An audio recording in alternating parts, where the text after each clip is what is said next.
The following is a KPB Media Works production.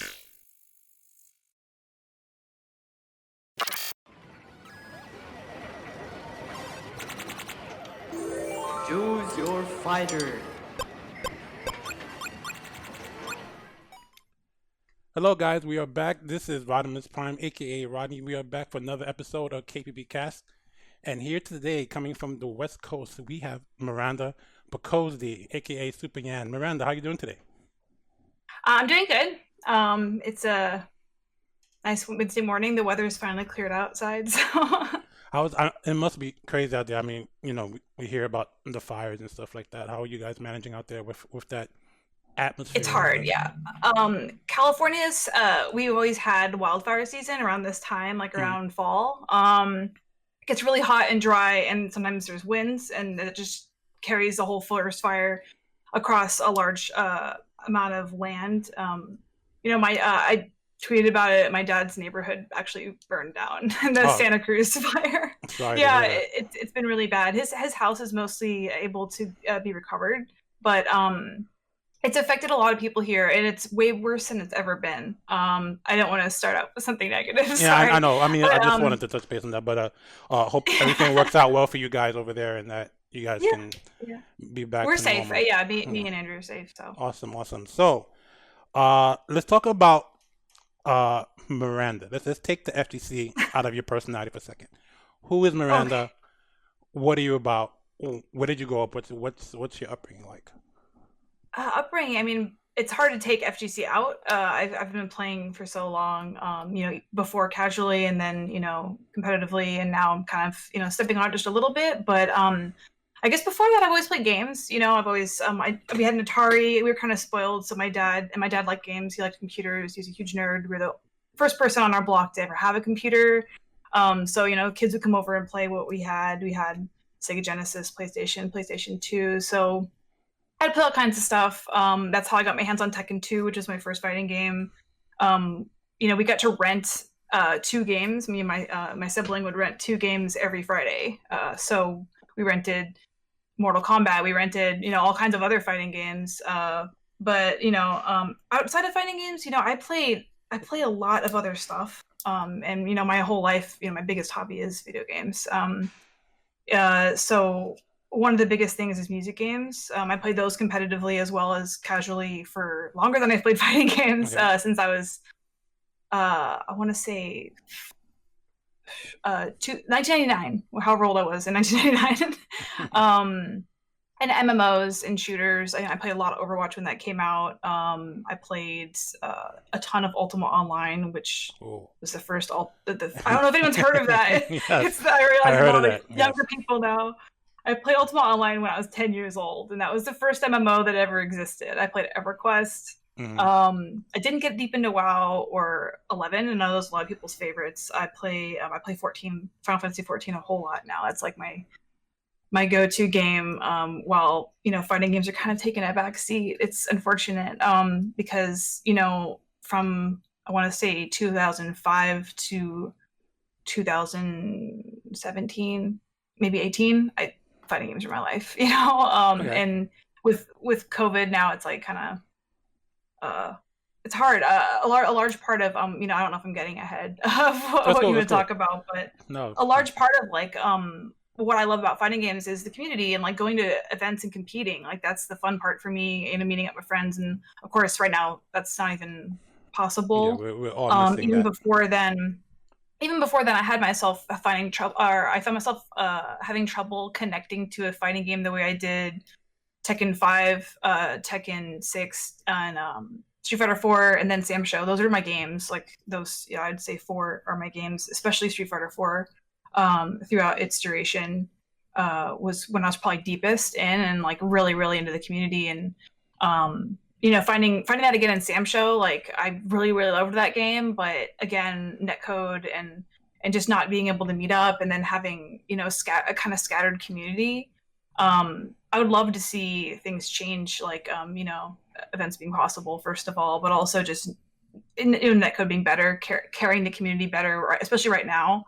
I know, King of Fighters OTUM got rollback recently. I don't know if Yes. you can hear buttons slamming. Hopefully No, not. no, I But don't. I right don't really. behind this wall, there's someone playing King of Fighters 12 hours a day.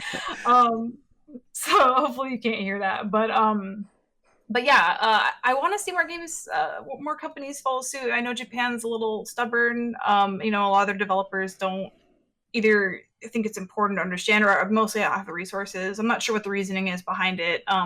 But our games don't have it, and hopefully they will. It's a huge thing because I played Sam Show a lot online because I loved the game, and it was just so difficult for me to feel like I'm making progress learning when I feel like I can't play the game the way it's supposed to be played. Right. You're dealing That's with how it feels. online tech that doesn't work in real life, and a Yeah, lot of yeah, assorted and things. I'm calling out Sam Show because that's the game I played recently. But like every game almost every game has this problem. Every game that doesn't have rollback, every game that has poor netcode, poor lobbies. There's a plethora of issues. It goes beyond netcode sometimes, but yeah, like the thing that I loved was like, my first Evo is 2006, and and I remember going there with a group of friends, and I knew what it would be, but like I didn't know how fun it would be. Like this is before I drank or smoked too, and I don't even know if I was legally allowed to at the time, but I didn't. So I wasn't there for Vegas. I was there just for video games, and it was the most fun I had in my life, and I know Evo's changed over the years, but I was like, I want to go to more events. I want to hang out with friends. I want to play. I want to compete and see how far I get, and I went to like every major I could after that for that time. So No, that's great. That's great. That's a good in-depth intro that kind of like gives you a summary of who you are as a whole. But I want to get back to like the humble beginnings, right? So you have a little privilege. You got some systems. What were your first like favorite systems? Like what did you get into? PlayStation. PlayStation. Oh, Okay. PlayStation for sure. That's I your played first PC favorite? too. Okay, PC. All right.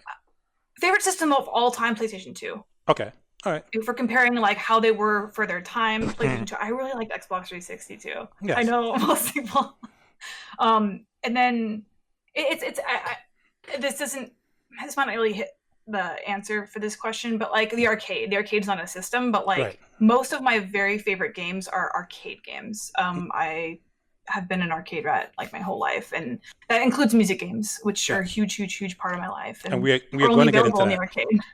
We're definitely going to get into music games. What was your arcade scene like? Like when you started hanging out arcades? I was born and raised in San Jose, and I grew up in South Bay, so I had access to some of the best arcades, in the country. Yes. Our NorCal had a huge scene. SoCal had a huge scene. SoCal was accessible. I had a car. I liked driving. I drove up and down the country or the state so many times to visit folks in SoCal, Super Arcade, Arcade Infinity. And then, I know other communities have their arcades, but we have multiple. We had a lot of people who were really dedicated. People would drive 2 hours on a weekday night to come to Sunnyvale Golfland to play Tekken, and hang out until 1 a.m. afterwards and talk about it, that kind of stuff. And that's so the arcade scene's amazing up here. And even outside of that, we had so the first time I think I actually got into the community, like started talking to people about the games instead of just showing up the arcade scared. I had a game. I had for Tekken 5 DR. They had the controller port at the arcade. Yes. So when I went to the arcade to play music games, I saw, I'm like, oh, they have Tekken. I played that. I want to play it again. And I'm scared to use the arcade stick. I don't have any experience with that at home. As playing PlayStation 2, I used the pad. This might be the first time anyone who knows me hears that I used to be a pad player, but I might be exposing myself as a pad player, but I don't care. And I think it's very, very viable solution for Tekken. It's nothing strange, but Yes. I was less scared to play at the arcade because I could use the pad and I knew how to use that. And so I'd still do terribly and get destroyed because NorCal, especially at the time, had a lot of our strongest players. I'd run into them, get just completely destroyed, but still love playing my character, playing the game, rediscovering it kind of. And another reason to go because, lines at the arcade for music games are incredibly long.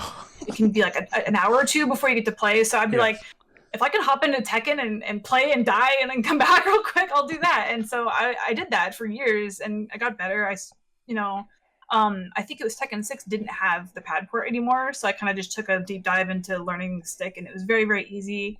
I play Ling Xiaoyu. She doesn't require, any crazy inputs.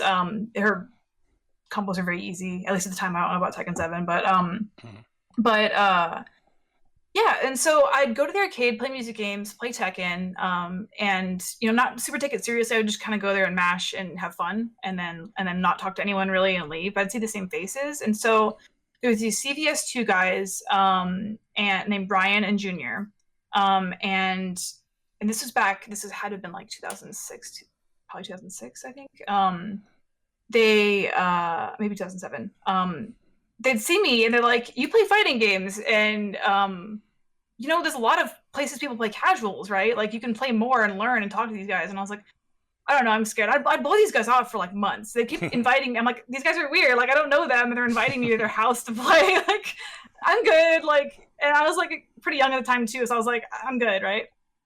And then they're like, they were so persistent for like 3 months. They're like, "You gotta come. Like the guys will love you. Like there's chicks that hang out there too. It's not weird, And I was like, all right, whatever. I want to get better at fighting games. I want to check this out. So at the time, Tekken didn't have a console release. So going to this person's place to play casuals meant that I'd be hanging out with like CVS2 players, Third Strike players, Marvel players. This guy had a bunch of candy cabs. And this was Keystone 2. So I go up there, I show up there. I don't know if you know Keystone 2, but it was run by this guy Albert, and was that the one ran out of a garage? Yeah. It ran out of a shack. It was a backyard and a shack. Yeah. And then it graduated into a garage, and then he moved a couple of times. He kept it going.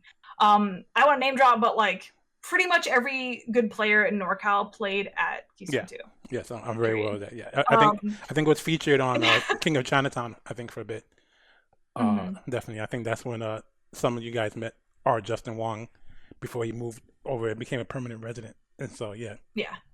The first time I remember like during that it was a GameStop like tournament when like Street Fighter 4 was released. It was in San Francisco. All those players came to Keystone, or most of those players came to Keystone the day before to hang out and play casuals. I met Punko there. It was like really random and that was still at that time. I still didn't play Street Fighter yet, so I know these Street Fighter players.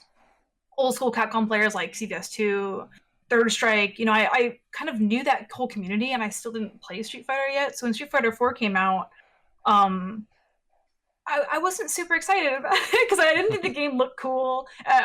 Visually, and I knew it was fun. People played it, and we had a strong scene in NorCal, and people were offering to help me learn. But I didn't pick it up. I didn't pick it up until around AE, actually. I played during AE, and I loved it. I picked up Barlog and I played him the whole way through, and he was fun. But yeah, in the beginnings, it was just, these random guys at the arcade invited me to a session, and a session happened to be Keystone, where I just completely got, sucked into the community there, because it was already very strong. It was very easy to be, because everyone there was really cool, friendly, and a great resource for me if I wanted to if I had questions to learn. Because when I was learning Tekken, I'd be at the arcade, and it was really tough. And Tekken has a hard learning curve too. Like so I didn't have any resources. All the resources were in Korean. I would go to Tekken Zaibatsu. I'd find some information. But in the beginning, I'd go there and I would sidestep and die. And I'm like, oh, okay. Like I sidestepped the wrong way. I tried throwing one thing out, and then I get launched, I get juggled, I get wall comboed, and then I'm dead. And I'm like, I don't know what I can do differently. It's hard to learn.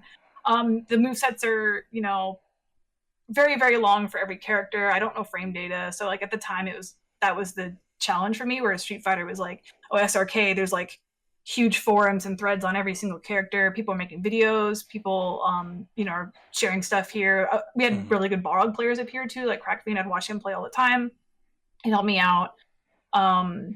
Yeah, it was just easier to pick up, and I just really got sucked into it, I think. And that was, around whenever AE came out, like 2012. Okay. So yeah. Pretty good. Let's talk about music games. What did you play? Everything. Fighting games, I still could say I'm pretty shy about picking up new games. Like my boyfriend's pressuring me really hard to play King of Fighters. I did try playing yesterday. It's very different from what I'm used to. It's very fast and it will take time. Yes. Music games, I pick it up, I get it immediately. I feel like that's something that's always been super extremely natural to me. So I played DDR in 1999 when it came out, or when I first had access to it. I had a PlayStation, and my friend brought over a disc, and we had to learn how to do the swap trick. So what that is I thought there's a possibility of me having my PlayStation right there. But you open it up, and you put like a paper clip or something to stick it to, so that it thinks that it's closed. It thinks it's closed, yes. And then you swap out an NTSC disc with like the Japanese disc during certain parts where it checks for it on boot. And then you do that like twice, and then it'll load your Japanese game. And we did that for all the music games we had that were from Konami, all the Bemani games. And so I learned how to do that for like all the DDRs. My mom, the eBay was new at the time. So my mom was like, thankfully she took a chance on ordering stuff from like overseas on eBay, which seemed really shady. So we had access to like, I had DDR third mix and official copy, DDR fifth mix and official copy. We had the like soft pads that were freaking terrible. Like we'd tape them to my friend's house that had a hard floor so they wouldn't move. It was tough. Of course I was like, very young. I didn't have access to going to arcade at the time yet.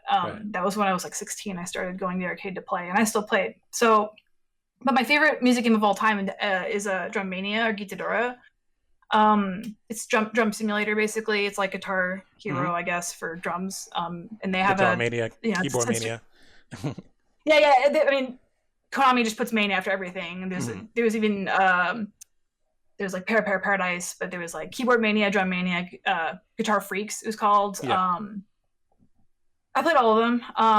I played even Para. The only one I think I haven't tried I kind of stick to the Konami games, so all the Bemani series, which are probably some of the more popular ones anyway, especially at the time. But the biggest ones I got into were DDR. I played that competitively, and Drum Mania.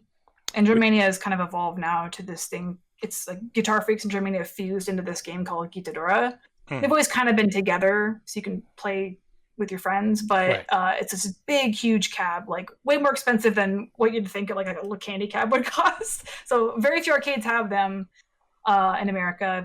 Even less have them synced to the Konami's network where you can have your scores and stuff. Because I remember one of the coolest things about Tekken was you have your Tekken card and you got your like customized character on it. That was so cool to me because I'm like, Japan has had this for years and we never had anything like that in America. But Namco had it enabled here when we got Tekken 6, and it was really cool. Yes, that's awesome. I know we have issues with like our internet infrastructure, which is one part of the reason why we don't get cool options like that. But what's your favorite DDR mix? DDR mix? Third mix or fifth mix? Yeah. Wow. Oh, I cannot believe you asked me such a tough question. I was not expecting that. Third mix or fifth mix? Yeah, I third mix I might say because that's when I first really got into the game, like really hardcore. But fifth mix I just think might be, there's just some songs on fifth mix that would make me like just forget about third mix. But it's hard to say, like all of them are good. I think it started to go downhill a little bit when they put at least at the time I didn't like some of the American songs they started putting in to kind of appeal to people when it got popular in the States. I'm not super weeby. I didn't like just love the anime sounding songs. Right. Actually, they're putting more and more of those like idol pop songs into the games now, and I kind of don't like those unless they're just catchy. But they kind of weird me out. And of course, Gitadora has a lot of rock songs, so those are I like those too. But fifth mix, yeah. I'll just say fifth mix. It's funny. You were talking about ordering pads from like eBay, so I have a story about that. Actually, so I too am a fan of DDR, and I actually played a lot of DDR. I actually left the fighting community very young in the late 90s and didn't play like fighting games in public for years. But I played DDR. So I remember I got into I started buying the discs and like they had like a USA mix and stuff like that. And I just wanted to have it at home because sometimes going to the arcade, it was like just too many people. I didn't want to wait Oh yeah. and stuff. So It's a long wait. yeah, and I saved up money, and there was someone was selling these pads on eBay, and it looked really cool. These supposed to be these hard pads, and I get them, right? And they're literally huge buttons, set in bezels, right? So there's no way you could like slide your feet properly to like hit arrows. You literally have to step, lift, watch the bezel, and step into the next arrow. And like I spent like $300 on them, and that at the time was a lot of money. And I'm like, what the hell? Like, and like I couldn't use them. I felt so crappy. So yeah, It's hard. yeah, you definitely took a chance on like pads without being able to try them because I was stuck with these pads that I couldn't play DDR on. It was terrible.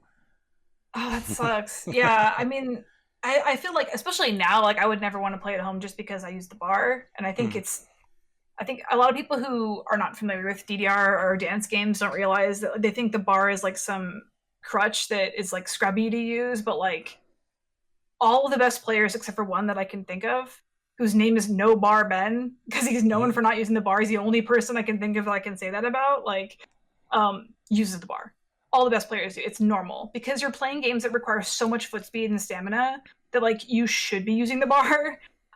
So people are like, "Oh, you're playing with the bar. You're a scrub." It's like that's not how the game is. But I'm saying that because like playing at home, you don't have the bar, and it makes it almost dangerous to have steps that are like really, really embedded in the pad, like because I would worry about tripping on them. Yeah. Also sliding too much. I remember sliding around so much as a kid. Like people put baby powder on the pads at the arcade sometimes. Yes, I heard about because that. it'll be sticky. Because there's kids with ice cream that'll like rub it all over, whatever. And especially when you play it, like, we go to Santa Cruz Boardwalk, and that's the beach, like, and there's a huge arcade there, and there's music games, and these kids would like get sand and ice cream and butter over like everything on it was so upsetting. And like butter. People would be like, the DR players who come there hardcore with their towels and their water bottles, they'll stare at these kids and like want to yell at them, and like. But they have to find a way, so they bring an extra towel, clean the pad themselves, extra towel for their face, extra towel for the bar. They bring like 5 towels. I mean, I would be one of these people too. Like you bring a bunch of towels to clean everything up, the whole cab, and they put baby powder on it, and people would just slide around like crazy, which is also very dangerous. But people also don't want to get their feet stuck, so it's one of those like secret DDR tech things, I guess. And then we'll get yelled at by the arcade manager for doing this too, by the way. But of course, yes. So don't do this. Yeah. Don't do that, please. Don't try this at home at all. Yeah, don't say that I told you how to do it if you do. Please. So were you like a perfect attack competitor? Were you a freestyler any? Were you around freestylers? Not a freestyler. No. I had friends that were so good at it. Still are, but I can't do what they do. And it'd be cool. I mean, it'd be cool if I could freestyle, if I could dance at all. I mean, that would be cool, but I cannot. And I haven't put much effort into learning. So I'm very hardcore about like my score. And that's one thing I liked about DDR, because there was a time where Konami was like, DDR turned off in America. Like you can't, they were really strict about, they still are really strict about a lot of things. And so, In the Groove came up. And the Groove was American made, knockoff of DDR, but it was extremely good. It had good songs, it had but the thing is, people liked about it was more challenging because at the time the step charts they put out were like more creative. They had bombs and like hand plants and different like little things actually made it more complex. And I was super into that game when it came out. You had a USB you could bring in and save your scores and upload stuff, and that was really cool too. I could compare my scores to people, all over the place. Then Konami came back and was like, "No more In the Groove. Like you can't copy our game." And so they started, I guess, releasing more stuff for us, which included EMUs and DDR Ace, which was, people call it like the DDR Renaissance or whatever. But yes. I checked it out and I started playing more when Ace came out. But I feel like I know a lot of people might feel this way and I shouldn't, but I feel like I'm kind of old to be sweating at the arcade now. Especially when I'm playing fighting games too. It became one of those things where it's like, I go to the arcade to play fighting games. Like, I don't want to be the sweaty person that shows up and tries to sit down next to you and play like Tekken with you. Like, I don't want to be that person. But it's good fitness. It's good fitness. It's an extremely fun game, and like, I'll never knock DDR if people are 40 years old playing it. Like, it's fine. And the same thing with Gitadora. I mean, Gitadora is intense. It's drumming. You're drumming and you're you get tired. So yeah, just having access to emus has made those games just come back in a huge way, I think, before COVID, obviously. Of course, yes. That's awesome. That's awesome. So we're gonna go. You're kind of in between these two realms, right? Like you're playing like competitive, rhythm games, and you're playing fighting games. So now tell us more about your love for Boxer. How did that come about? Boxer? Like, Oh, you yeah, can see it right here. yeah, of course. So when I started playing, again, like a lot of my friends and resources, I guess, were Keystone people. And I was never going to ask them anything, but I started playing Street Fighter, and my boyfriend at the time was like, "I'll show you a character," and like he knows fighting games inside and out, and he's super helpful. And everyone told me like you got to play Ryu, which is good advice. He's you're going to get your fundamentals down, you're going to learn how to do basic motions, learn Ryu. Any beginner, it's good, and I'd still recommend that. But for some reason, I hate everyone who told me this, because they're like, "Oh, Boxer has charge, so you're new, you shouldn't play a charge character." And I'm like, I didn't understand that. I still don't understand it, and it pisses me off, because I didn't play for the longest time, because I wanted to play Boxer, because Boxer looks so freaking cool. Like, he's a boxer. Like, I don't know how to explain it to people, but like, I thought he was really cool, really, really cool. And he just looked cool. He looked angry and he looked fierce, and I wanted to play that character. And learning that the actual moves were not hard at all. In fact, they were worlds easier than doing a quarter circle for me at the time as a new player. Especially as a Tekken player, like I didn't do quarter circles with Ling. Right. I didn't need to. So I got Barl pretty quickly, and I liked his defensive style. I liked that he can counter hit you and beat the shit out of you in the corner. Like, that was fun. I liked scaring people, but also being able to play defensively. And I think as I got better as a player, I learned how to be more patient, which made me stronger with Barog and future characters. Like, I play Charlotte in Sam Show, and I just try to be a wall and try to make the other person frustrated. And I like that feeling. Not enough that I'd play Dalsim or something like that, but Barog's also very, very good for beginners too. You can mash jab. You can. My favorite thing, the best feeling ever, is getting like a neutral jump fierce, and like just keeping them from moving forward at all. They're like, "What can I do? I can't walk forward because I'm going to." Is that the punch like this? The stop sign. Yeah, that's the best thing. So I would like, and they're like, "Maybe I'll jump," and I'm like, "I don't want to anti-air them with a crouching fierce. I want to stop them in the air," and it just feels good doing that. And like, I got the same feeling when I played Charlotte, because Charlotte has jump B. Just jump forward B, neutral jump B, jump back. Her B is so ridiculous in every situation. So I'm like, that's my feel good move, And so Barog's fierce, like crouching fierce, neutral jump fierce I love that feeling. So, of course, landing a headbutt, like, and scaring the shit out of someone and getting ultra off of it's good too. But neutral jump fierce was like, I fell off with Barog, I guess. What was your best success with Barog? Like, how far did he take you in terms of tournament play? I mean, I started with him, so I went from 0 to being, I never considered myself a good player. I think I was a little bit above average. Of course, I didn't get top 8 in any tournaments, and I consider someone who gets top 8 to be a good player, maybe even below that a little bit. I never made it that far, I took a couple names at tournaments, like I've beaten sponsored players at tournaments before, and those moments feel really good because people don't expect you to do well at all. So, it feels good beating someone who you think is out of your league. You just sit down, like, because you see their name in the bracket and you're like, oh my God, they're on my side of the bracket. Yeah. But if you sit down thinking like, oh, I'm already going to get out, I'm going to go, 2-1 because I'm going to run into that person, I'm going to lose. But like, you have to sit down and think like, it's possible to beat anybody. There's a situation and a time where it's possible to beat somebody, and you just have to do your best and not get defeated before you sit down. And I think most people understand that, but it's hard to practice it. But the other thing about Street Fighter is like, I didn't get nervous when I played Street Fighter tournament at all. I think I have really, really good tournament nerves. Especially in Street Fighter, and I think it was because Barog, I felt like I could always just slow the game down if I needed to, and I felt overwhelmed. And that character allowed me to do that. Whereas in Tekken, I would shake. It was specifically my left knee would shake so bad. I was so nervous when I'd play Tekken in tournament that my stick would like shift off my lap because my left leg specifically would be shaking more than my right leg, and my hands would be shaking. Like, I was so nervous because I wasn't confident. I was very confident with my Barog, and I could play my best in tournament, which is a great feeling because you don't want to lose to nerves. I can't say I've never felt like I've lost to nerves before. I lose because the other person played better than me. The thing we all get plagued as tournament players. If it's not the matchup, it's tournament nerves. For me, I hate the razzing of players on like spectators. That can sometimes get under my skin if I'm trying to play. Especially if they're rooting against you. That that really sucks. But there's so many aspects to this being in tournament play that you have to get over aside from the actual gameplay itself. So it's pretty cool, pretty interesting. There's times where I've played on stream too, and being on stream.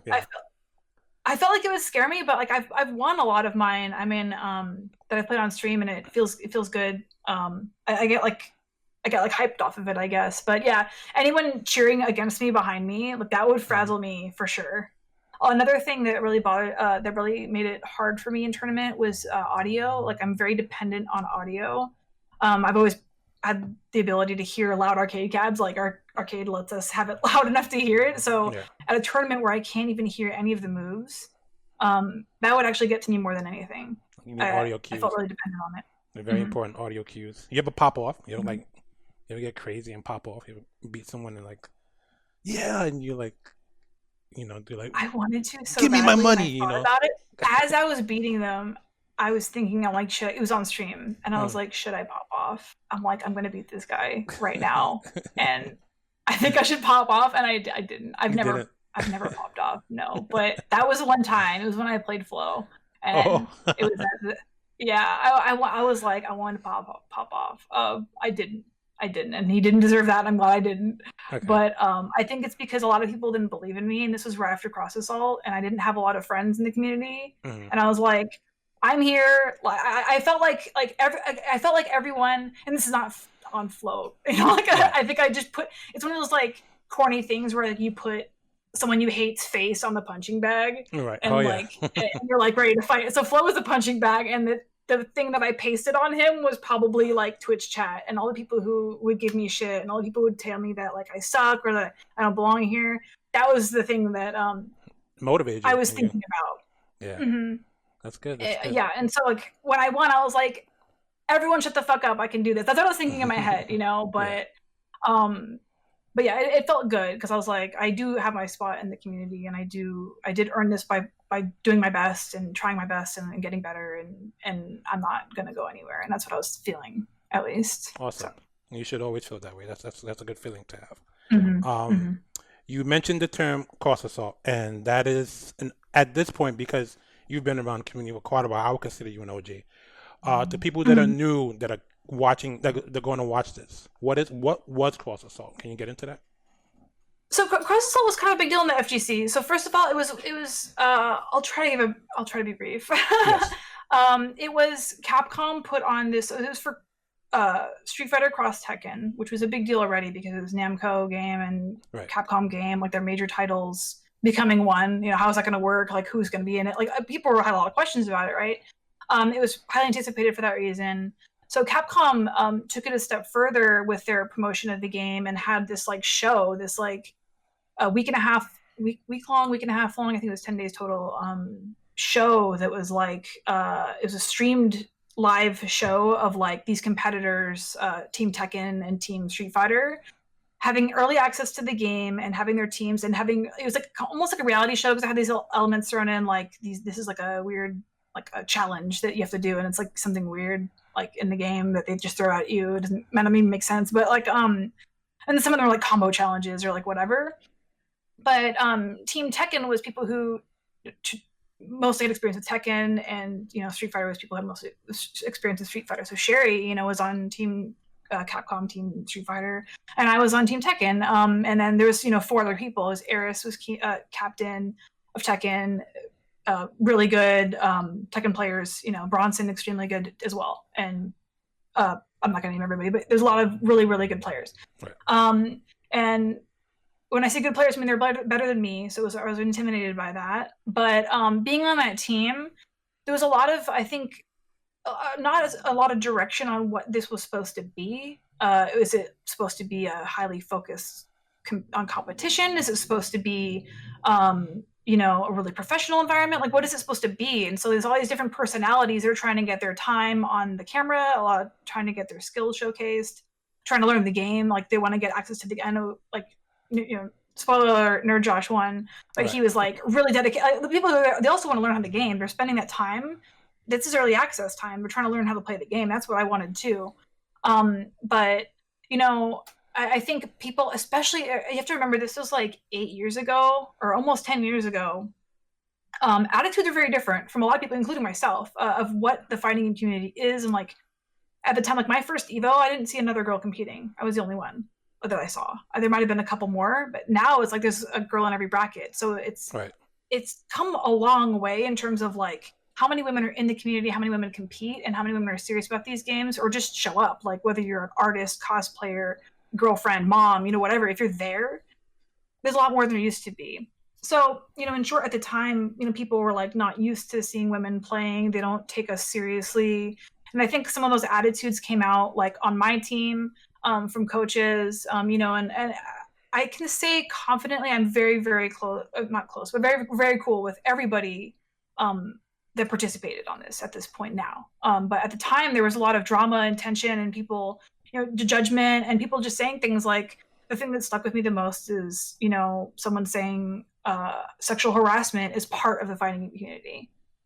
That it triggered me. It got me really pissed. I was like, hearing that as a woman who's dealt with a fair share of sexual harassment, I don't want to hear that. And especially when I'm, doing my best and have this opportunity, it really pissed me off. And I thought it was very unfair. And it upset me because it was part of that came from a comparison between how the fighting community is and how esports is. And esports was coming up like, I think StarCraft was the biggest esport at the time. Like this was a very long time ago. We didn't have like League of Legends yet. Right. I don't think. But it was growing and it was very separate. It was from the beginning very noticeable how different it was from fighting games, because fighting tournaments, like you pop off and throw someone's controller, or like people fight, like people are crazy in the fighting community, and it's fun and exciting, and people talk shit. Like I was part of that too, and not the stick throwing and the violence, but like like some trash talk or some like really feeling yourself, like in the competition, especially it being a one-on-one game. Like I think that's something people forget about, is that like, I mean, StarCraft is too, but you're one-on-one, you're sitting next to each other, you smell the other person, you see their sweat on their forehead, and you're playing them and you shake their hand afterwards. And like, StarCraft or like these team games like League of Legends, like I respect those games and I love, other competitive games too, but like it's a team game, it's different. It's an online game, it's different. Like there's nothing like fighting games, Right. Except maybe music games. Where you're playing that person one-on-one. This is a very large reason why I like both, I think. But you're sitting right next to that person, you look at them eye to eye, and you shake their hand afterwards. I love that. And so because of that, again, like the differences are so noticeable. Everyone's there in person, seeing each other. And, back to the fact that I think people were taking issue with how maybe boring or how professional or how like toned down and buttoned up like esports were. They feel like they're taking the fun out of it, and part of the fun is the shit talk. You can't curse on a StarCraft stream. You can't tell someone they suck. You can't, some basic stuff it's removed, and people didn't like that. And I kind of also was kind of like, that's kind of lame. I don't like that. I like a little bit. You have to find a line, right, where it's acceptable. But then some people took it a little more and said, all this really stuff that, I found negative, like sexual harassment or like, racism or like things that you probably shouldn't say, like in any context. They're like, that's part of the fighting community. And I'm like, no, it's really not. And it's not part of, StarCraft or all these other things either. But at the time, people were so used to their ways. People were also a lot younger. People also had a lot of, they're in their ways because it's always been like that to them, and it doesn't affect them. Right.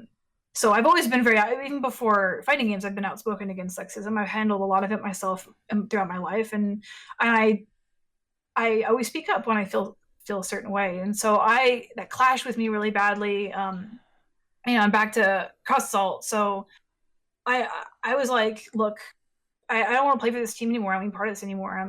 It just went on the whole time. This whole attitude that this is how it is and it's not going to change and no one should have to change for this. I gave up after a while, and I was like, look, this isn't for me. Contractually, I had to be there for the rest of the event. So I just held forward. I held forward and I forfeited. I died. Like in my match, I held forward so I wouldn't block anything. I died and I got eliminated and I just sat in the back the rest of the time, pretty miserable, pretty pissed.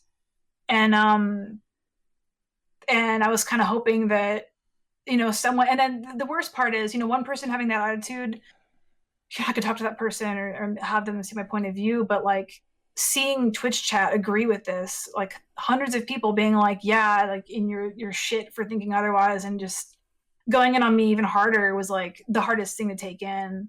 And then another thing that people don't really talk about, like people see like, oh, sexual harassment, they know what it is, it's bad, but they also don't understand that like me, at least what I felt at the time, not having friends back me up. And actually, it's a lot to ask. It's a lot to ask because people don't want to get involved in drama, right? They don't want to. I understand that too, and I've been in that position before. But something like cross assault, like my friends back at home, like when I come back, they're like, they're not going to make some grand statement for me, like to help me, and I think they should have. And I think if it was today, they would have. But at the time, It's scary because everyone's already against me. They don't want to jump into a pit where someone's being eaten alive by lions. Right. How's that going to help them? So I felt like I had no support, very, very little support. And it was so hard. And, so now, when people come forward with stories about like, hey, this person, did this thing to me, it made me feel pushed out of the community, or it was like hateful in some way. And they just want to find accountability for that person. Maybe not like kick them out of the community, but they're just like, hey, like this is messed up, it should change. Yeah. I think it's good that they have the courage to say those things, and then people have the courage to support them, because I think the allies and the people who are helping them out are important too, because it makes a big difference whether you come forward and say something or not, if people are going to have your back or not. Yeah, of course. That makes all the difference. You got to have that support, when you're fighting and dealing with these issues, you of course, are a female who's been in this community for some time. What do you say to women and that are coming into the community that are on the outside in? Like, what would you say to them to help them along in their journey that you didn't maybe have access to? Like, no one told you, but you can now, you have that knowledge. You can tell the next one that's coming up. What would you say to women coming to this community now that see Street Fighter, see Tekken, see a King of Fighters, Samurai Showdown, a Marvel game? What do you say to them to help them thrive and continue to grow in this community? Don't let anyone tell you can't do it. Like, one of the first negative comments I had was my boyfriend at the time, very, very long time ago. He's not even in the community anymore, but it was the very first tournament I ever entered for Tekken. And he said, why are you entering? And I'm like, the same reason everyone else is entering. Like, do you think you can win? And I was like, no, I just started playing this game. I don't think I can win. I just want to see how good I can do. And he's like, why? Are you entering for attention? And I was like, no, I'm entering for the same reason everyone else is entering. I want to play and see how good I do, and see, and learn and get and compete. It's fun. Like, I think if any guy told him that, he would understand it. But if I say it, he didn't get that. He thought, he just was already set thinking that I'm here for attention. And I'm like, I get attention when I go anywhere. I don't need attention in the fighting community. Like, I'm loud. Like Right. that comes naturally. So that's not something I was seeking out in the fighting community. I really just wanted to compete, and I'm a very competitive person. It was hard to make people see that, and oftentimes, especially at the time, again, this is like the mid 2000s, early 2000s, sometime in some cases. If a girl's on the stream, like looking at her phone, like not even aware that she's on the camera, like the chat will be full of people saying, "Oh my god, attention whore! She's on the camera. She knows she's on the camera." It's like, what? Like, so is the commentator. The commentator's in front of the camera. The player's in front of the camera. No one's judging them. Right. It's one of those things. But anyway, I guess it goes those two things. That's another thing I want to talk about, is like being on a stream. Like, don't be scared to be on a stream. Don't be scared to play. Like, don't let someone discourage you, I guess. Like, people will always try to discourage you. People will go to your Twitter and see that you're a female and just already hate you and say mean shit and try to discourage you, make you feel bad just for existing. Like, don't, like, those people suck. Like, don't even listen to them. Like, and I think that's advice a lot of people would give, and it's just so hard to take in, especially, as a teenager. Like, you want approval from everybody. Like, for the younger players, you want approval from everybody. You want to make friends. And so when someone you can't be friends with everybody, and there's people you don't want to be friends with who are going to be assholes. Like, don't look for their approval. You know, but figure out like why you're there. Like, you're in this community because you cosplay, or because you play competitively, or because you play casually. Like, find out what you want to do in the community, and then just do it. Like, don't let people say shit like you're not part of the community or whatever, or because you're not good. You're not good yet. It's like, well, if you're new, you're not going to be good. Like, no one was good on their first day. Like, don't let people say that and let it get to you. You know, like, and then the other thing is like, take yourself seriously too. Like, don't like, you know, I think the more you do that, more people around you will like want to help you get better, or like, you know, listen to you and stuff like that. And yeah, I would just say don't listen to people who are going to be jackasses. That's probably the advice anyone would give, but it's like, it's so important to learn how to do that for yourself, you know? You just got to tune out all the negativity, you know, that's all around this community. That being said, do you think the community has come a long way from its boys club roots, like the whole boys treehouse? You know, you can't come in here. I mean, your honest opinion, have we grown? Do we need more work? You know, okay, both. Yes, we've grown incredible amount, and I think actually, you know, if a new person came into this community, I'd still be a little embarrassed about some of the stuff that goes on. Like, they might be like, "What the hell? Like, that's normal here." Like, a little bit, yeah, but so we have come a long way. Again, like, I see so many more women at tournaments. Like, I'm not the only woman that goes to the tournament. Like, that happened a lot. Like, I'd be the only woman in the room, and I had to just deal with that. I had to just learn how to not be uncomfortable.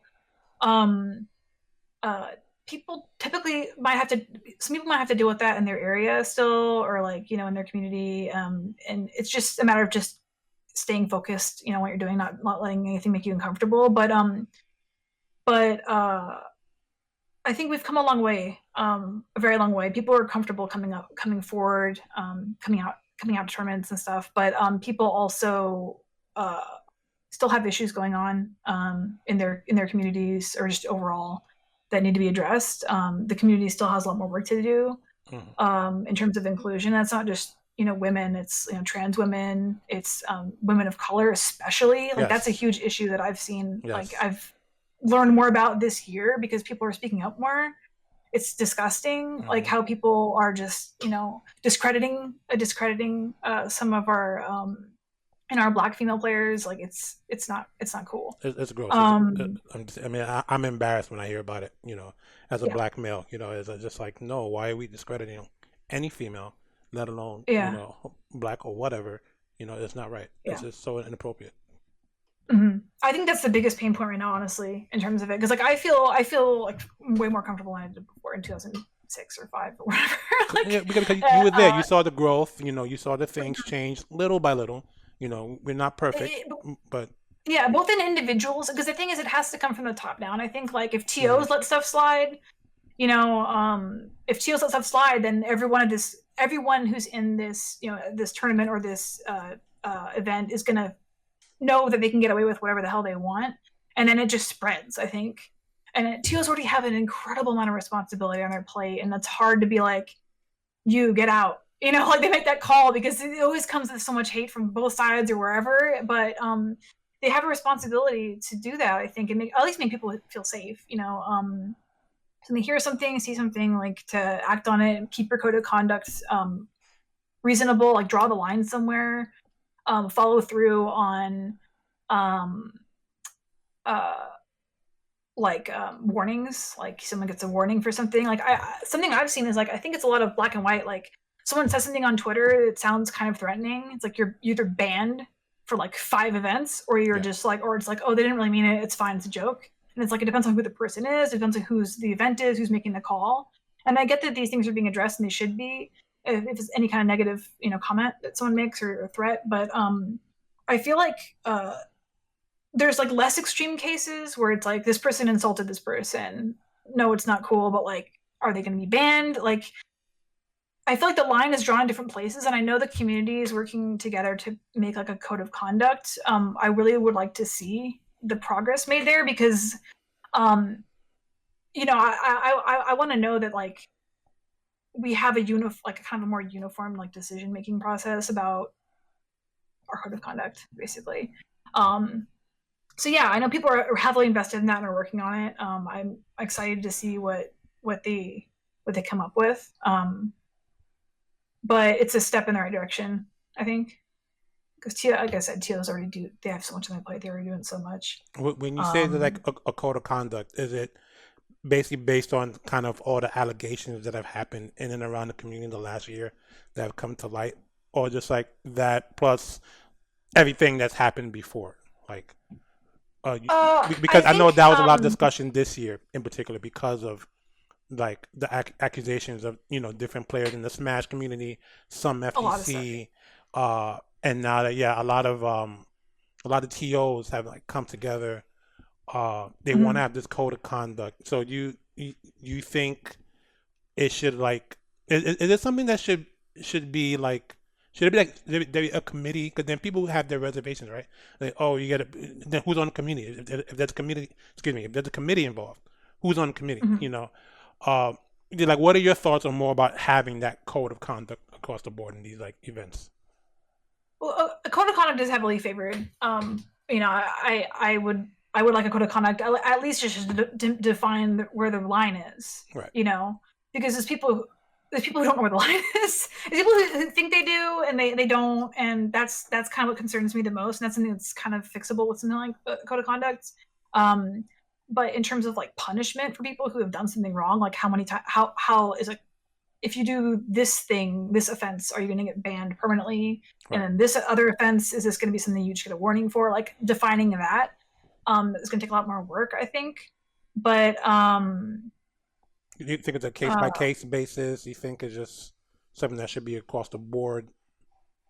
Yeah, but like you said, like a committee, like that type of thing. I think in the past I would have thought that was a great idea, and I still think it could be. But I'm just nervous because there's so many people who were in powers of position that have abused it. So it's like you have a committee of 5 people to make these decisions, and 2 of them end up being like sleazy, like jerk offs. Then it's like, well, we like who do we look up to? Like, it gets crazy. Yes.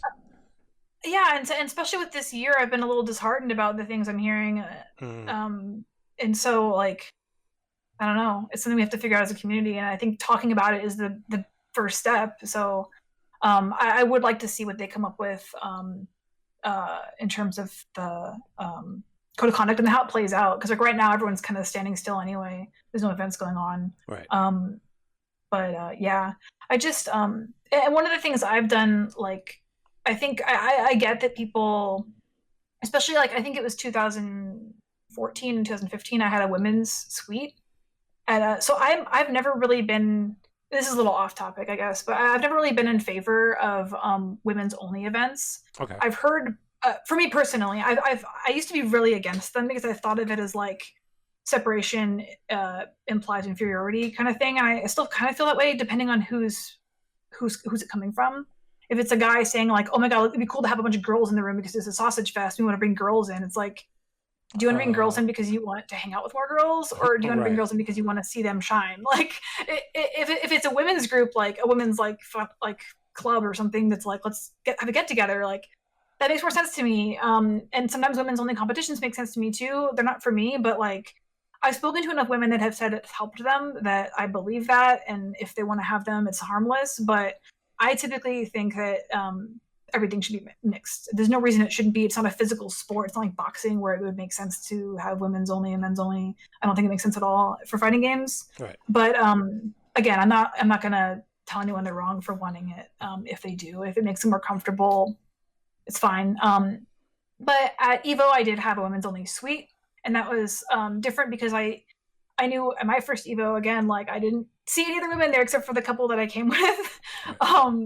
And I realized if you're coming with a group of just guys and you come to Evo and it's Vegas, and you're the only girl in the room like most of the time, it's probably really uncomfortable and weird, and you probably don't even know how to make friends with other people or find them. So it's kind of like a meetup, like I guess, and it was fun. Like it was a party, it was a sweet party. And so I invited like every girl in the fighting community I knew. Told them to invite everyone they wanted. The next years I had it too, but it was mixed. I had guys come in too. I was like, whatever. But I just wanted to create a space where people felt comfortable and like networking, I guess, and also just having fun. There was setups. But But the thing is, like, a lot of people trusted me, I trust myself. But and I don't think anything bad happened at those events. At least not that I've heard of at all. I think people mostly just had fun. But like, what if someone who had bad intentions ran something like that? Right. That's happened before. It's like I don't know who to trust anymore. kind of feeling it feels shitty. So I just hope more people who have the best intentions are holding events and doing stuff like that. And I can say I trust very, very much a lot of the people who are in positions, like the Tenno guys, like a lot of the big TOs. So I feel kind of comfortable, and I always felt kind of comfortable. I'm always surrounded by friends that I trust that have never wronged me. So I feel like I have bodyguards a lot of times. I've been safe, but I just worry about some of the stuff going on that you hear less about. I don't know. It's a problem the community has to address as a whole, as a group, and solve. I wish I had answers. Oh, that's cool. Absolutely. But and I think it's also someone's job. Like, if you see something, if you hear something, like, say it. Yeah, say of course. something. Say something, of course. Yeah. Especially if as a member of this community, you come. It's weird because I always say the FGC and communities like the FGC are kind of like our escape from the norm, right? Like, we have our lives, we have our stressors in our lives and stuff. And sometimes I just want to get away with some friends. I want to pop off at matches. I want to press buttons. I want to see, that's what, it's what we like. It's what we like to do. And and you can kind of view this for yourself as a fantasy world. But then when the reality seeps into that fantasy and the same problems that you can deal with in your personal life, you can start to see in these spaces. It's rough. And it makes it unenjoyable, and you don't want any of that. So I completely agree with that. Yeah, it's not great. Keep all that negative stuff out. We don't want that here. Yeah. Moving on, something a little more lighthearted, of course. So imagine yourself, you're kind of like a meme right now, right? You're walking down the street and you're holding Boxer's hand. You look back and it's Charlotte. What's that about, right? How'd you get into Samurai Showdown now you're like, you're questioning, and now Samurai Showdown enters your life. What happens? Well, I think he was cut off with Boxer before I started playing Sam Show. I mean, there's a couple of years in between. Like, right. What happened for me, at least, was Street Fighter 4 died down. Street Fighter 5 came out. I didn't particularly like the game. I didn't like how it felt. I didn't even really give it a fair shot, I would say, like, honestly speaking. I played a little bit and I was like, it's not 4. No one's playing 4 anymore. And at the time, Overwatch came out. Okay, yeah. Overwatch came out again. Like, I've always played a lot of games besides fighting games. So Overwatch came out. It was exciting to me. I was a Blizzard, kid at the time. Still, not anymore. But I was fascinated by I Blizzard betas are very hard to get into, and I was like the biggest nerd when it came to Overwatch. Like, I saw the trailer and I was like, I need to play this game. Yes. I need to play this game so badly. I talked about it nonstop to every single person I knew until I got a beta, and I got a beta key.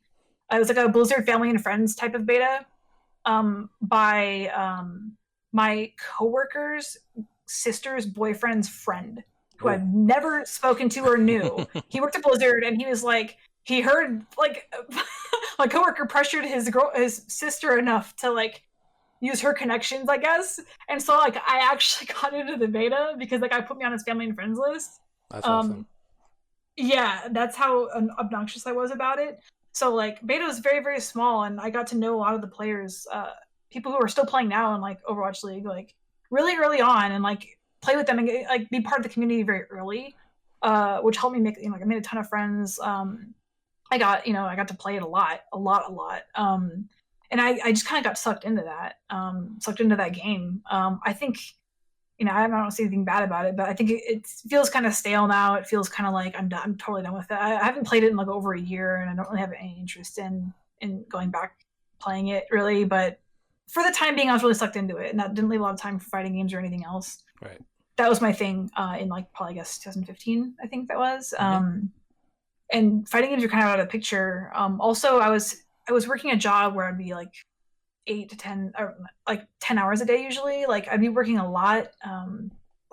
And the idea of like getting a change of clothes and like driving all up to San Francisco to go to a session or to go to a weekly, that like appealed less to me because I'd already been doing that for like years, and I was like kind of like, it's a weekday night, I'm tired, I'm getting old, I have to work, like it became harder for me to like convince myself to do that.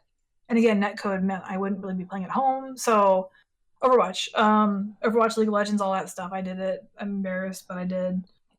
No, don't be embarrassed. And Wow. I know. People judge for it, but those games are all fun. They're all fun. They're all good. They're all polished too. They have a lot of support. So, yeah, I played a lot of PC games at the time.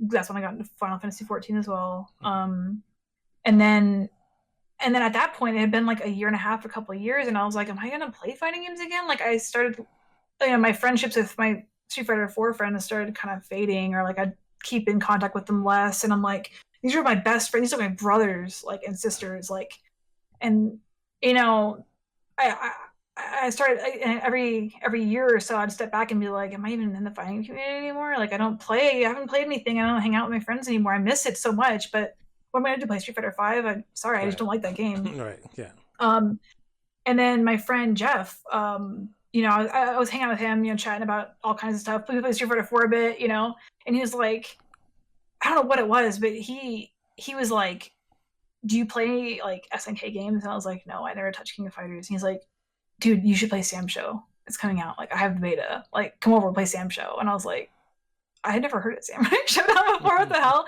And he was like super obsessed with it, and like he didn't have a lot of people to play with. So like I'd play with him, and it was like I felt that, like, when it first clicks with you, and I was like, oh my god, I love this game. It's so fun. Like, I love playing this game. And like all I did was play Sam Show for like a year, before it came out and after it came out. And it was Charlotte. Like, I played Nakoruru during the beta where they had like 4 characters accessible, or maybe 2. It was Yashimaru, Haomaru, I think, and Nakoruru. I don't remember who else. I think that might have been it. I played her because she's one of the only characters available. And then when the game came out, I was like, Charlotte looks cool. Like, she looks cool. And then I heard she's turtly. I heard she's got a strong button. She's got a bunch of strong buttons. And I was like, and she has the most health. It's insane to me. She has earthquake health. She has the most health in the game. Yeah. And I think they said it's because she's a fencer and she's wearing armor. She's wearing like chest armor, and no one else they're all wearing cloth. They're all wearing like kimonos and stuff, right, yeah. or gi, or they're wearing cloth. I think there was a reason behind it, but I'm like, I don't need a reason for her to be OP. Like, I'll play her. And she's fun. She just fit my play style, and I still I liked playing Charlotte a lot, and it had that feeling like Barlog did, where I played a game at my pace. I set the pace. I threw out the strong neutral game, and like, yeah. I liked it. And I liked the other characters too. Like, I'd mess around with some other characters. I never played them like seriously, but I liked like how it felt, playing against all these different play styles with all the other characters too, and just learning the game. And that was actually the first time I ever had to play a character that had a uppercut. So I had to learn how to do uppercuts and fireballs, which it's kind of insane after playing fighting games that long. Because I'd always play one character. I never really, I'm not like master like at least a couple. Yeah, I didn't really. So, it was Barog and it was Xiao Yu before that. So I was like, I have to learn how to do uppercuts now. And it wasn't that bad. It really wasn't. I was pretty good at reacting and doing them and airing with them. So I felt like I got that down pretty quick. And it was fun. It was fun to, anti-air someone with uppercut. Like what happened to me all the time in Street Fighter 4. I got to do it with other people. Now, I know when I met you, which was ECT last year, I guess I'll consider you someone that's in the community, making things work in the community. You had the team tournament go on and stuff. Did Samurai Showdown like first inspire you to get more involved with the community, or did you do that before with Street Fighter? With Street Fighter, I did it before a little bit. So me and some friends from San Jose. So San Jose State was the college I went to, but there was also there's an arcade there that had Street Fighter, and there's a lot of people in that area who went to the school specifically who played. So like the community at the school was like really strong. And so we'd do like some events at the arcade. I would co-run or co-organize some stuff with some people there. And yeah, I'm like, in terms of events, like I never ran a tournament myself, but I'd always help run brackets, help run registration, help out in some way. But I never wanted the responsibility of like organizing the thing because I already know how monstrous that is, and I did The it pain. for work, like professionally. Yeah, I'd help run events, so like I didn't want to do that as my hobby either because I'm not getting paid to do it, and it's stressful as hell. I don't need it in both my worlds. So I would just kind of be on the sidelines helping. I never really ran anything myself. I think other than like the girls' sweet party, which was a large responsibility, but it was super casual and fun. It wasn't like a tournament. It was just a more fun thing. But yeah, I think the only event that I've mostly taken on myself was probably the one that I met you at. It was at ECT. It was like a side thing. Of course, I had a lot of help from Katamari. I had a lot from you guys, and the production and then finding the space and the time for it. But organizing the players, and I had a lot of help also from Aru and gathering up his side, because what I wanted it to be was like, I knew that there was a good amount of West Coast people coming out for that, and we've never had that.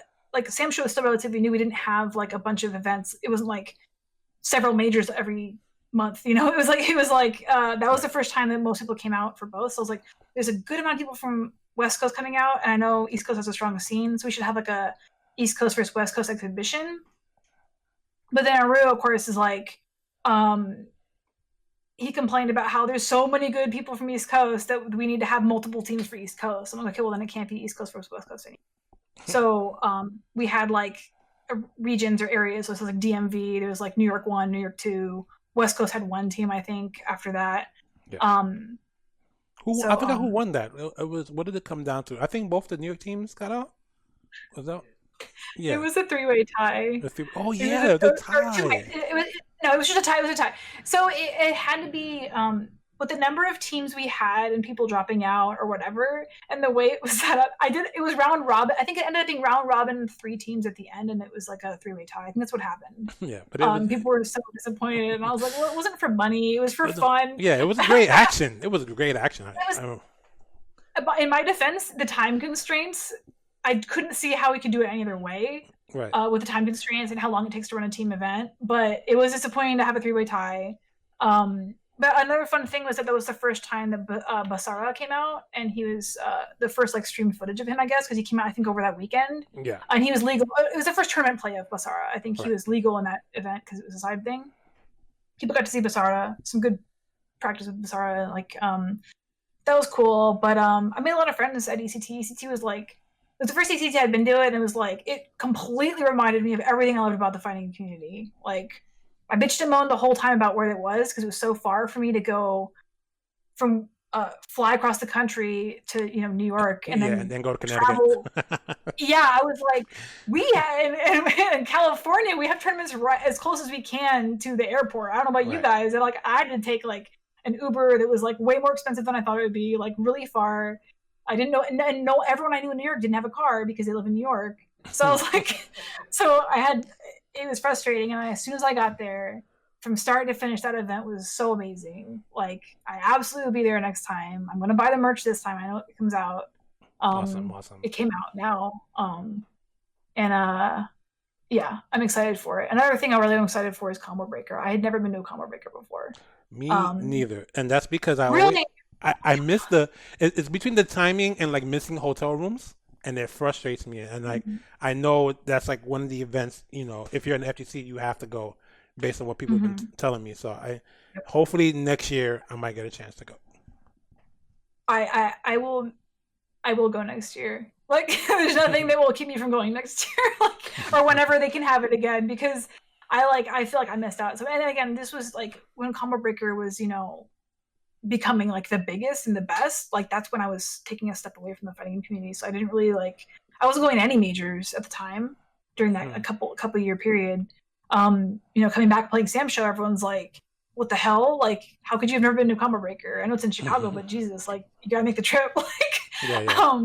So yeah, I regret never being at one. I was fully intending to go this year, and it's unfortunate what happens, but when it comes up again, I'm going. And ACT as well. I think those are my two favorites at this point.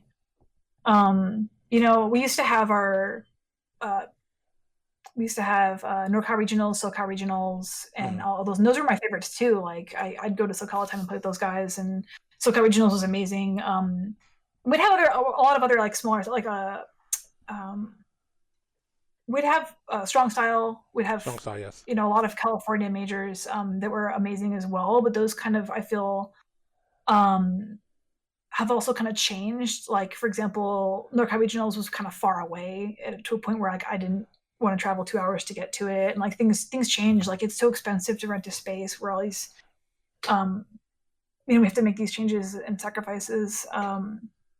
So I'm really hoping that like when events are viable again, because the health concerns are kind of taken care of, that TOs have the resources to do these events like as they were, or even bigger and better. I hope people come back instead of giving up and being like, oh, I'm done with fighting games. Like they come back and be like, this is a time where we can put all of our resources back into it and make it bigger and better than before. Yes. Because I'm willing to do that, and I know TOs, they're already putting in 100%. I don't know if they can put in 110%, but I know any TO that's running anything after COVID is going to be, doing their best, and we need to support them. Like that's so important. As long as we're safe, as long as we're safe, like we definitely want to support them. When the time comes, right. When the time not going to be time to do it. Right. Yeah. Of course. Who are your favorite players, male or female, in the community? Give me 5. Oh, gosh. 5. Just you like to watch, you like to play against.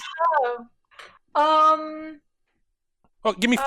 3. Let's make it easy. I can name 3, 5, 10. I can go on. It's just hard to make that like list of I don't know who I'm going to say first. Don't take any offense, anyone who doesn't have your name mentioned by this lady.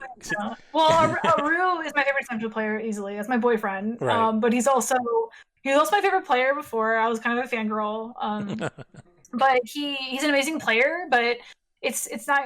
I don't even care much about the character he plays. It's not that. It's like he did so much for the community. I think, and a lot of people, especially East Coast and Jeff as well. When he was in California and still now, like he did Run and Rumble, which was like, I'm not a fan of online play, but like it's still part of the community. Like a lot of people are online players, and like putting together these like huge online tournaments is like, it's a game changer for the community. Like it brought a whole lot of people into the community and made them like interested in the game. So Jeff for that, and then Andrew, like he kind of did the same for like East Coast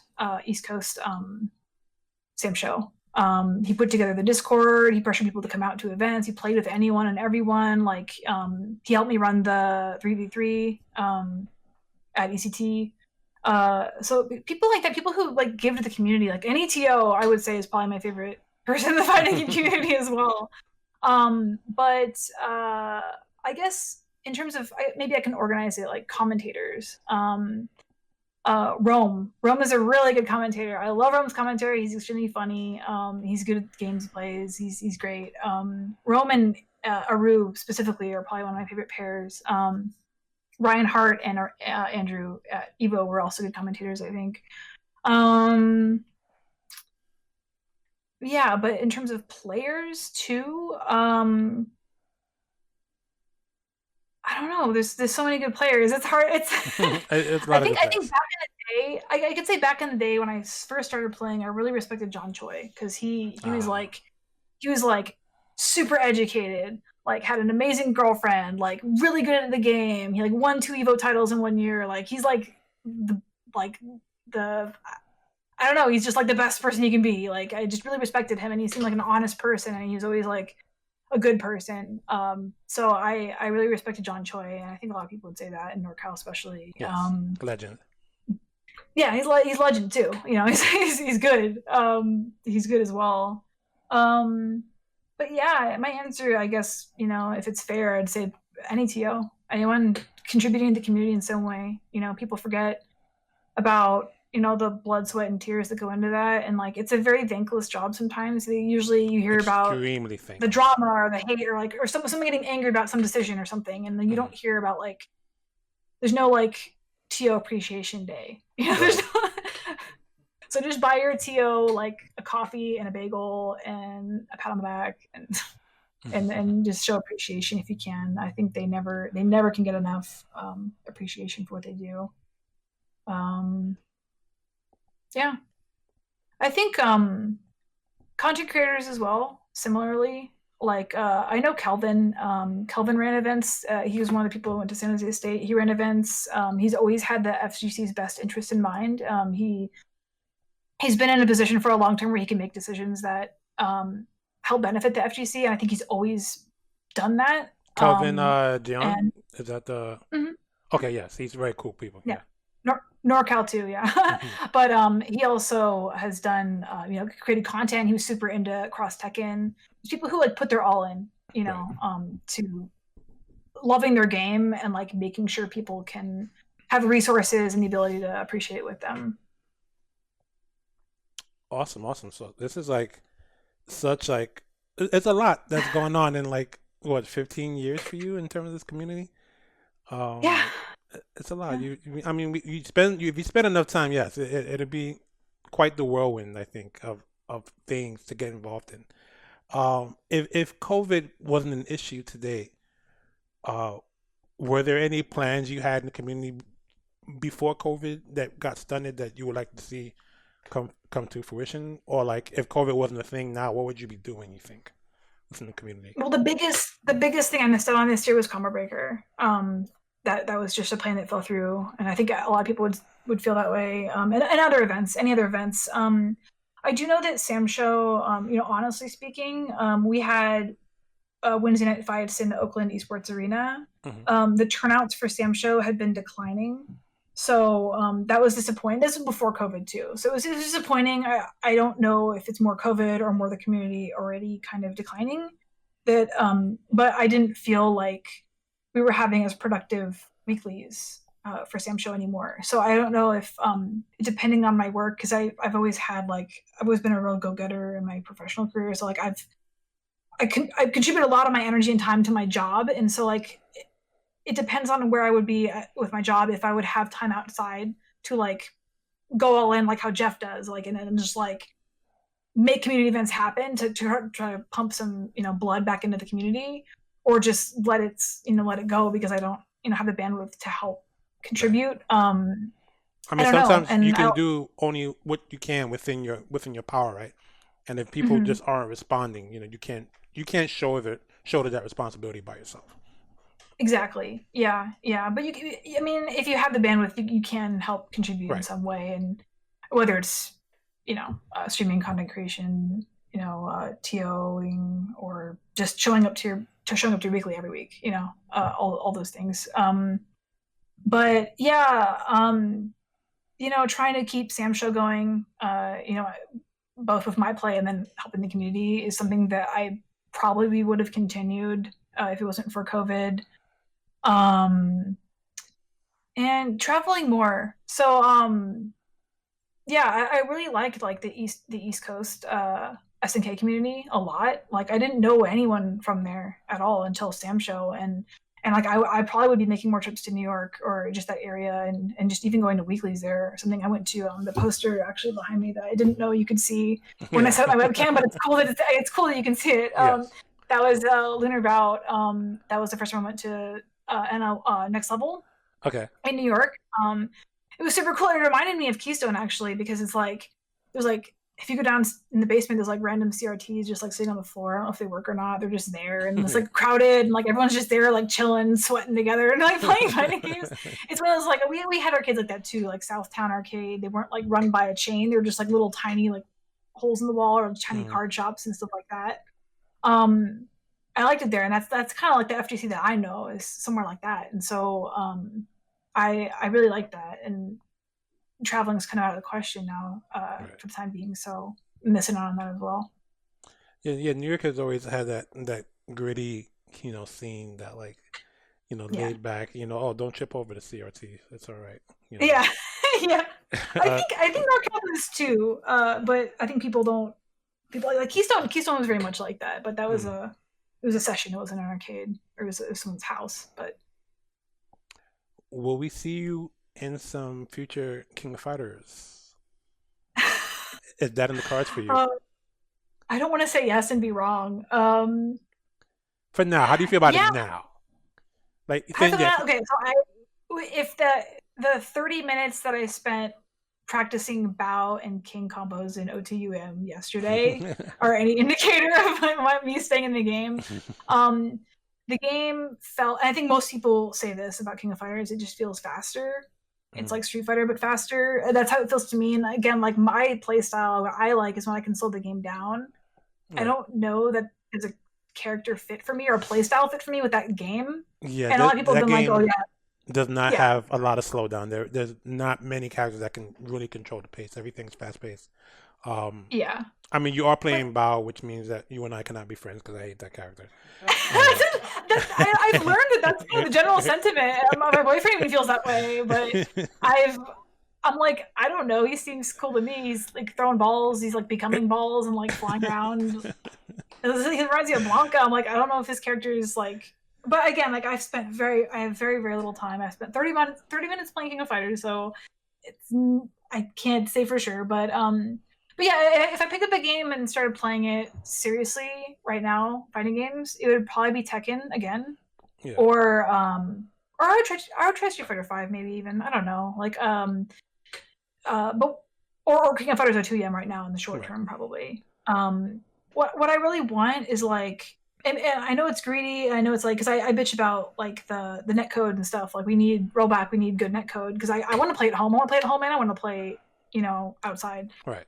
And it's like when a game finally has net code, people are like, oh, it has net code, you're not playing. Like Skullgirls has good net code, you're not playing it. It's like, well, good net code isn't the only requirement for me to have a game that I really love. It's like, not to knock at Skullgirls or any other games, like KI and all that stuff. I did try KI as well, a little bit. But like not at those games, like it's just like I like Street Fighter 4, I like Tekken, and those games particularly don't have good netcode. And so like what I would hope for is a game that comes out that is that has resources from the company, like from the developers, like they have support. Like a new fresh game that people are going to be, the community is going to be bigger. People are going to be more excited about it. There's going to be more events for it, like something that's bigger and better and has good netcode. That's like what I'm hoping for and what I want. And I think a lot of people want that, but right now what we have is some smaller games that have good netcode, and that's a starting point. And it's really good. It's really good for the King of Fighters players. Like everyone's playing it right now, so it's not just oh, it's old, no one wants to play it. Like people still play Third Strike. People still play. Of course, I would still play Third Strike. That game's awesome. Yeah, people will always play that game.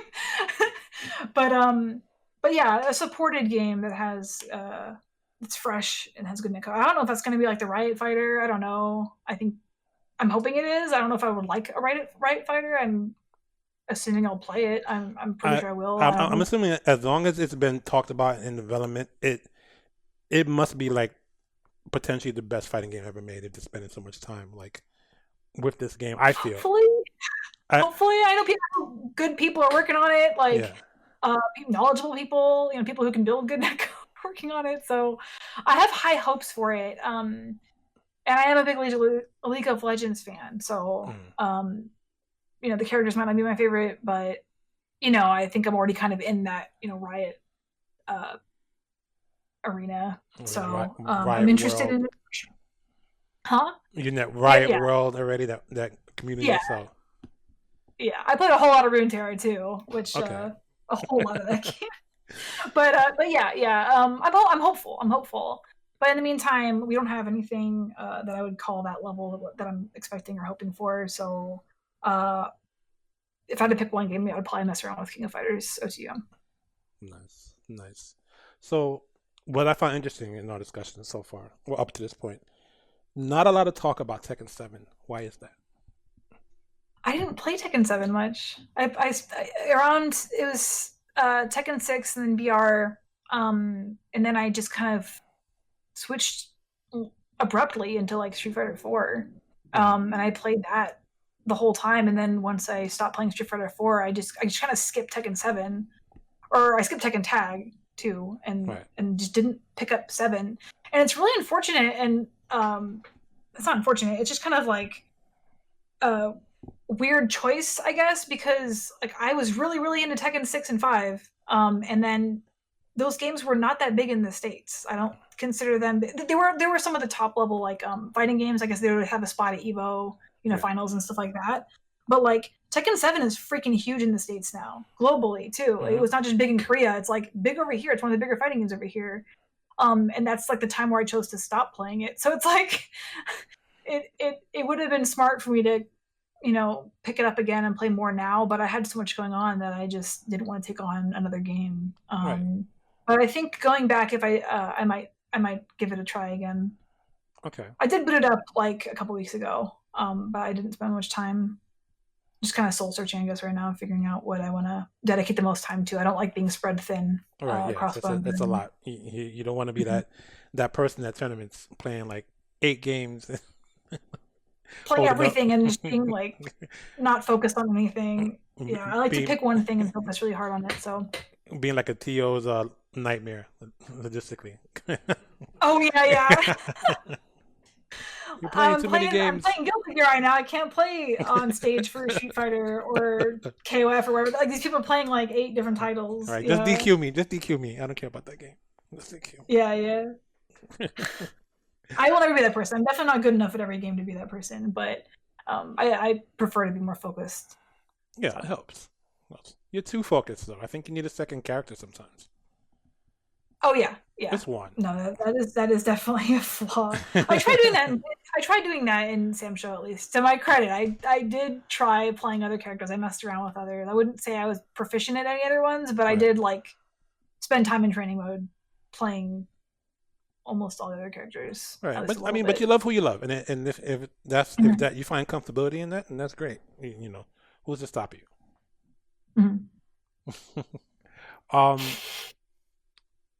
Moving forward, what are your thoughts about like just SNK doing? For me, I like the idea that SNK has reached out to the lower tier of the community, right? Like you have Capcom Cup, and they do these stops, provide prize money and pools to huge events, to get qualifiers. SNK took the route and did like the local. You could be a Joe Schmo out in Indiana with a shop, and they'll support your tournament. You just, write an email. What do you think about that? That they're really looking at that base, that foundation layer of players, and like helping out those little scenes with just a little, couple posters and stuff. I think it makes these scenes feel important and makes people want to come out. How do you feel about that? It's good. I mean, any support's good, but I think they're smart in recognizing that FGC grew a lot through like grassroots efforts. It continues to, and especially like not small but smaller than Capcom communities, like probably SNK games. They still get a lot of love. People still love those games, and just some support helps. So yeah, I think I would like to see a little more than like an XXXXL t-shirt and a poster, because that's what I usually get. I'm not trying to sound like ungrateful, but it's usually like we have these leftover Haramaru shirts that are like triple XL. Send me one. I have them. They're PJs for me, but no, I know I sound extremely ungrateful saying that. I know, but I want them, like, it would be cool to have like of course I'm gonna ask for more, like not more items, like you need to give like these little like materialistic things like posters and like t-shirts and stuff, right. But just like I guess I don't know what I'd ask for specifically. Like if they had like okay, I do know what to ask for specifically. I thought about it. Like the world championships. Like I feel like it was kind of not organized in a way that made any sense to me. Like the invites, the way they worked, and like a lot of the plans were kind of bogus and didn't make sense to me. Like some more like dedication and thought put into stuff like that goes a long way, because everyone who plays the game is looking forward to world championships, whether they're able to compete or spectate or be a part of the qualifiers process. Because me, like SF 25th anniversary, for example, like I didn't compete in that. I bet there was qualifying events which I did compete in, and those are fun, and everyone competed in them. And so even like the road to the big event, everyone can participate in some way. Having things like that build up, which is kind of what Capcom tries to do as well with the Capcom Pro Tour, I think. Having something structured where like they're controlling and supporting the community in that way, I think is preferred, but it has to be done right, and it has to be done with a lot of thought put into it. Probably more the world championship, the SNQ World Championship thing was. So yeah, I'd like to see like, a little more polish there. Yeah, that was a weird selection process. It's like kind of like Oprah Winfrey, like look on your chair, you got an invite, like yay, and I was like, huh, what? I didn't get an invite. Yeah, I think it was mostly like, I don't want to get too into it, but yeah, this is just some decision making that like it was disheartening and confusing to me. I don't think it's intentional. I think it was unfamiliarity. I think that's what it was, like with certain scenes and players and stuff like that. And I think that's what it was. Yeah, and not to blame, whoever at SNK is making the decisions. It's just, I know there's little support sometimes from these companies to, and I've worked positions related to esports my last 3 jobs. And sometimes it's a matter of one person who has like a different job being dragged into this thing and saying, hey, make this happen in 3 weeks. Like that happens a lot. And so like, I wouldn't, blame someone for not doing their best and just not making it up to the community's expectations. But that's a bigger problem. That's like, we need to hopefully have these decision makers recognize that like the community is very important to this, to all esports and all fighting game players, and help us foster that by giving us the resources to do it, and making great events for us. Awesome. Yes, it's all very important. Before we go, I just want to ask you real quick, who has been like just influence you to get you to this point in life, and like just the overall, the things you do for esports on the side, or you have done in the past, any motivation to just get involved? Like, are there any figures that like people who like you want to give a shout out to, who like just really motivated you along the way? I know you probably, it's probably names you mentioned earlier on, but just to be clear, like Carolyn Dow. Okay. She came into the community much later than me, but she took steps forward that I was afraid to take, like becoming a TO and like running all this stuff. And the level of dedication that she's had since day one and today has been just like beyond what I see from a lot of people. And she's from our area too. She's from NorCal too. So, I've been able to see like firsthand like how much effort she's put into building our community. We all benefit from that. She's a kind person. She cares about the community. So Carolyn, absolutely.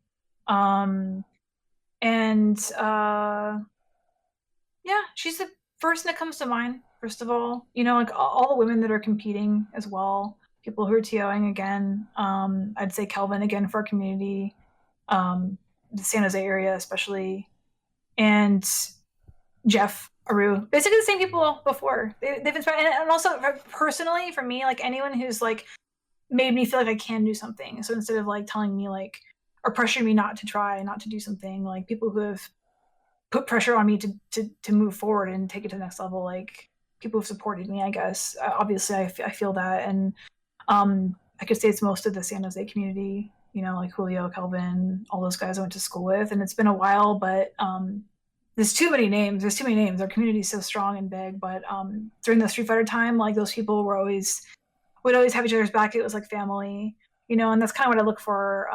It's kind of what I found again in Sam Show, but just people who like support each other, kind of thing. And it's like a super general answer. It probably didn't answer anything, that's but fine. My answer is the community. But just the people who have just supported, Awesome. One more question. I did forget to ask this earlier on. Where does Super Yan come from? Oh gosh, Super Yan. Okay, so Yan comes from this game called Tomba.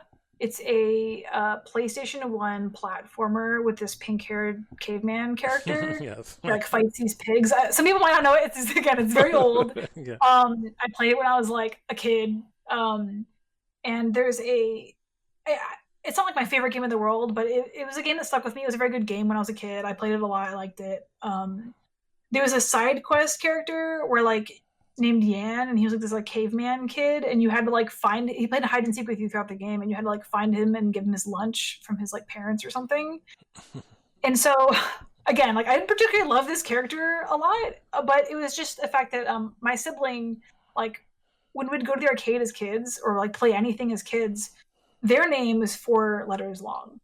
It would fit on most high score screens. You get a high score and it's like you put in your name and it's like 3 characters or 4 characters. Right. Yeah. And my name is Miranda. It's 7 characters. So I could never fit Miranda. I didn't like Mira or like Mirror, or I didn't like my initials. So I'm like, I wish I had a name that was short. That'd be so cool. So like Yan is 3 letters long. It's short and it sounded cool to me as a kid. So I was like, I'll use that name. I don't know. So it must have been like at least close to 20 years now I've been using that handle. Okay. So but Super Yan at Devastation 2009, I was on Tekken Zaibatsu. I'm Yan. I think on SRK I might also be Yan because back in the day I was still Yan. But it was a Devastation 2009. I think it was. There was another person who entered. It was a Guitar Hero tournament that I entered alongside Tekken, also named Yan. And I was like, "There's 2 Yans in the bracket. Did they duplicate mine, or is there another person here named Yan? Like, who's who?" And that person never showed up, and it was confusing as hell.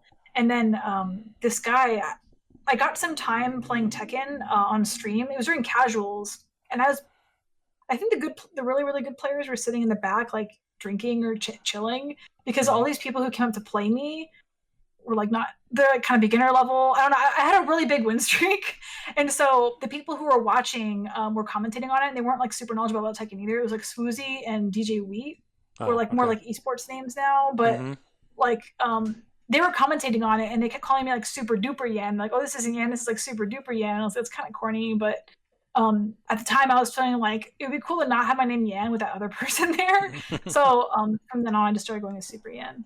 Nice. It's also because Yan's taken very often. It's a common name, especially in China and Japan. Like it's an actual name. It's not like a character name. So right.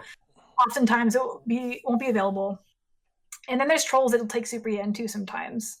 Like Rising Thunder, I tried on like the first day to play Rising Thunder, and Super Yan was taken already. And I was like, really? Like, really? I think someone did that on purpose. like Super Yan's left boot or something. Like, yeah. So I have to get on like really quick when there's a beta for something, so before some troll takes my name. I don't think I'm popular enough for anyone to care about doing that anymore. But at the time, I was like, I hope someone didn't steal my name. But yeah, that's where it came from. It's not super interesting, but it was a great came from story. Tomba. We would have never known. Now we know. Yeah, I remember specifically one of the first fighting games I played. Also, I was trying to rent Tomba at Blockbuster, and the kid behind the counter, didn't read the title very well, I guess, and he put Tobal #1. Oh. I don't know if anyone's heard of this game. Of it's course. A fighting game. Yeah, it's from Squaresoft. Okay.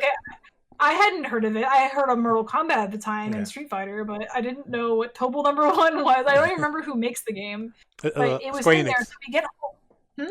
Square Enix makes it, or Square Enix. At the time. Yeah. Oh wow, that. Mm-hmm.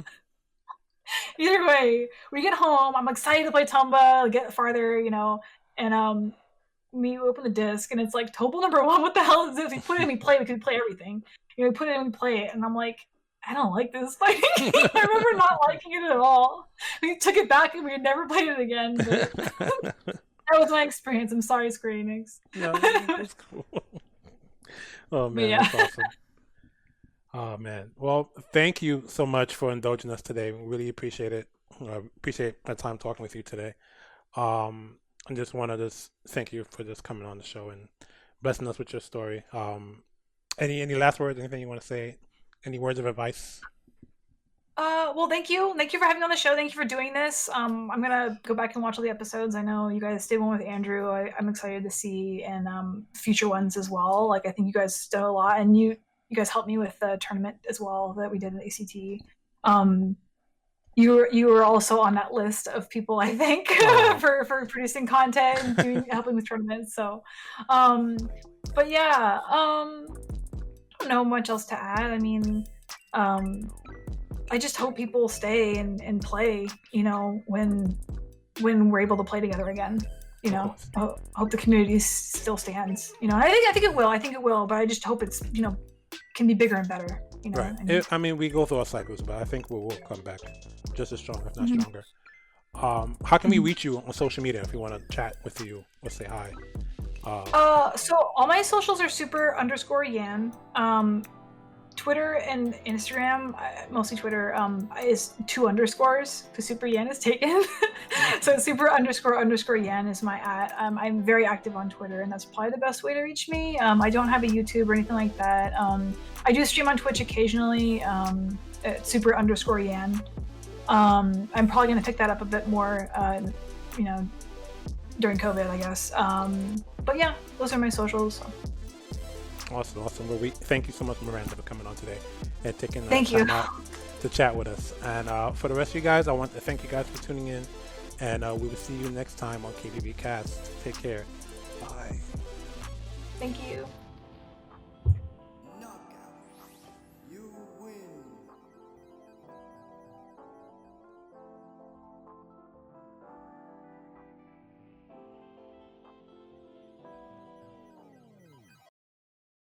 This has been a KPB Media Works production.